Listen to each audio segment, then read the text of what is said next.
Before we continue reading, we're going to review the questions that we need to answer.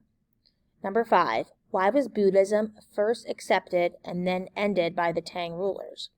Number 6, how did the Civil War affect the people of China? Number 7, where in Asia do you think Buddhism is practiced today and why? And number 8, how did Buddhist monks and nuns help the Chinese?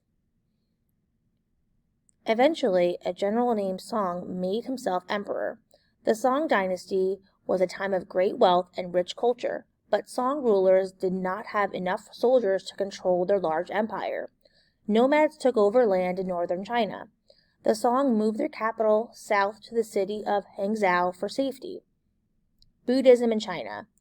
Traders and missionaries from India had brought Buddhism to China in about AD 150. A short time later, a civil war started. Many people suffered greatly. Buddhism taught that people could escape their suffering. Many Chinese who were looking for peace and comfort became Buddhists. Early Tang rulers were not Buddhists, but they allowed people to practice Buddhism and build Buddhist temples. Many Chinese Buddhist nuns and monks ran schools. They also provided rooms and food for travelers. Buddhist monks served as bankers and gave medical care.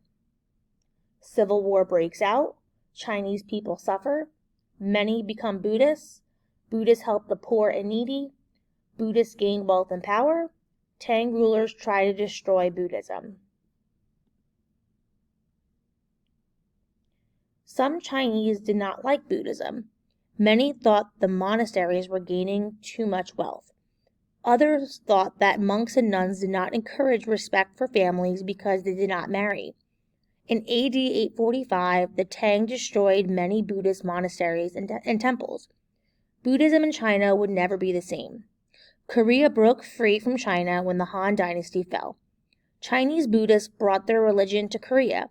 In about AD 660, the Koreans came together to form one country.